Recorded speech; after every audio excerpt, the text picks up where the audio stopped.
Today we're going to talk about 4 or 5 simple, powerful tips that we've used over 13 years to reverse, and yes, I say reverse, type 2 diabetes, and it's way over a couple of thousands of people that we've dealt with. The stories are on social media, YouTube videos have been made, it's all there. The question is, are you willing to make the change? Every change that I inspire first has to start with a mindset change. Number one, 13 years ago, people came to us saying that, oh, you can't reverse type 2 diabetes. Our doctor said we need to be on a pill for a lifetime. Now, when you're told something like that, you don't believe in trying. You accept it and you don't do anything about it. As we speak, there are millions of people in the world who no longer have type 2 diabetes because guess what? They made the right changes. Of course, if you have type 2 diabetes and you're on medication, you need to be on that medication. But guess what? While you start to make lifestyle changes and your HbA1cs, your fasting sugars, all of that start to come down, your doctor is going to reduce your medication and eventually get off it. The second myth, it's hereditary. My parents had it, I will get it. Absolutely untrue. What you have inherited are the poor lifestyle changes that your parents had. So if you were eating the same seed oils, reusing oils, sedentary, late night meals, eating at the wrong time, eating too much, carb heavy, you've inherited those behaviors and you have type 2 diabetes because of that today. I don't want you becoming a victim of your genes. We have enough of science and epigenetics showing us today that it is not your gene that is the problem. We know that we have bad genes and good genes, and our lifestyle influences how our genes will express themselves. So even if you have the worst gene that you're carrying, maybe 2 to 3% of these people with these genes will manifest no matter what, express no matter what you do. But for the rest of us, it's a pure excuse. Oh, my dad had it, so I have it. Hey, maybe you have a higher chance of having it because the gene exists. But if you change your lifestyle, you can reverse your type 2 diabetes. Now, of course, there's diabetes with complication. Sometimes people have diabetes because of CKD, or they have diabetes and high blood pressure, which creates a chronic kidney disease, which in turn makes the diabetes worse. And these cases may be a little bit difficult to reverse, but it's not impossible.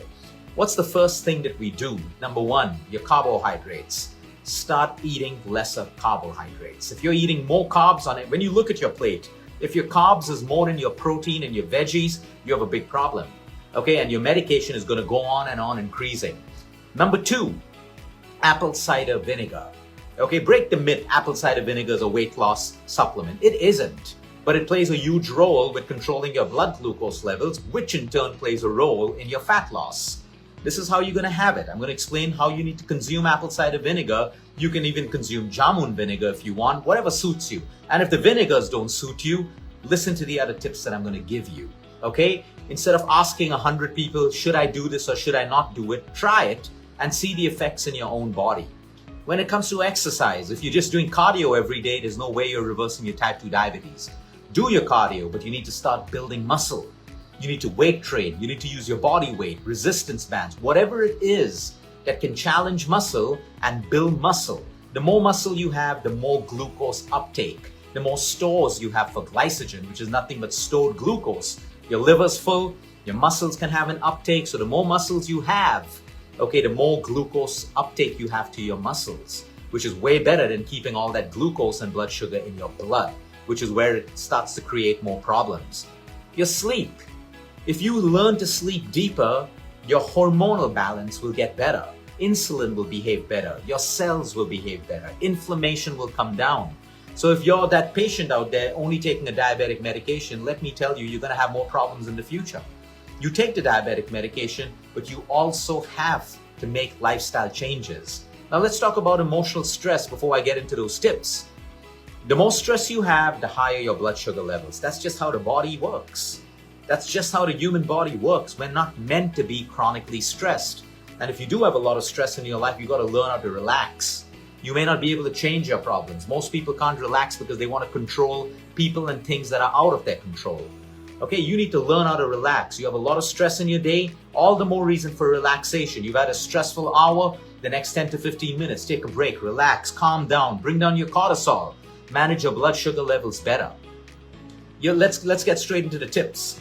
Before every meal, or 2 meals, 2 of your major meals, you want to take a tablespoon, if it suits you, 2 tablespoons of apple cider vinegar with the mother culture. Okay, not your cheap apple cider vinegar, which is available in the market that doesn't have the mother culture. You take a tablespoon or two, you mix it in a glass of water, 250 to 300 ml. Okay? You mix that up and you have that 30 minutes before your lunch and 30 minutes before your dinner or any large meal that you have in a day. You finish your meal. This is how you're going to eat your meal. You eat the raw first, you eat the cooked veggies second, you eat the protein third, and last is the carbohydrate. By doing this, you're going to eat lesser of the carbohydrate. After your meal, you will walk for 10 minutes. A normal gradual walk, not a brisk walk. Now, when I walk, what's the science and the connection between the apple cider vinegar and the walk? Apple cider vinegar is scientifically studied, and I don't need to prove any science to you. We have a ton of patients where it's working. You either do it, don't do it, or hide behind science for the rest of your life. But when you get into the science, you will learn that apple cider vinegar creates a glucose uptake to the muscle.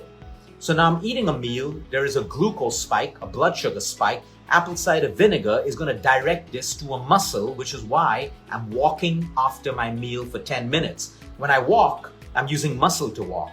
Now my muscle will create an uptake of excess blood sugar in my blood. This is guaranteed to work for you if you do it consistently in the right way.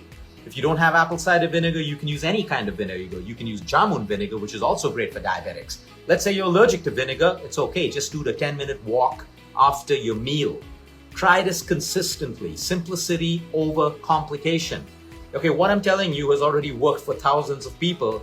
You're the person left to try it instead of constantly, will this work? Will that work? Will this work? You see, we're making things too complicated without trying simplicity. We want complication and then we can't do complication because complication is difficult. That's what you need to do. A tablespoon or 2 tablespoons. You can start off with 1, suits you, go to 2. Doesn't suit you, stay at 1. Okay? Now here's another tip for you in case you have gut issues. This is not for everyone. Because actually, I'm not going to give that tip. People on social media just blindly believe everything. Just stick with this for now. All right? So you get your meals right. The flow that I told you. Your raws first, your cooked veggies, your protein, and then your carbs. Your plate should have lesser carbs than any other food group on your plate if you want to start reversing diabetes. And you got to sleep better. Your exercise revolves around challenging and building muscle. If you're sedentary, nothing's going to work. And then it is your personal responsibility to look after your emotional health. Take help, take therapy, whatever you want, but it is your personal responsibility. I'm yet to see anyone who has reversed type 2 diabetes with a lot of stress. You need to create the right environment in your body if you want your body to heal you. Because no one heals you, no nutritionist heals you, no doctor heals you. Your body heals you. Medication is a crutch, works at a symptomatic level. Nutrition and lifestyle works at a root cause level. But the healing is finally done by your body. Now, in that process of working out, you're building muscle, you're losing weight. Because you also start to lose weight and you build muscle, your metabolic power gets more. And guess what? You start to reverse type 2 diabetes also because you're losing weight. And that's how simple it is.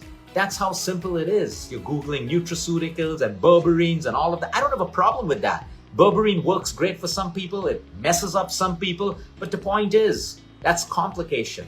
First, get the basics in place. Once you have the basics in place and you say, hey, Luke, I'm still fluctuating blood sugar levels, that's when we take the next step. Okay, maybe we'll use berberine. Maybe I'll use some other supplement that suits you or fits in with the other problems that you may have.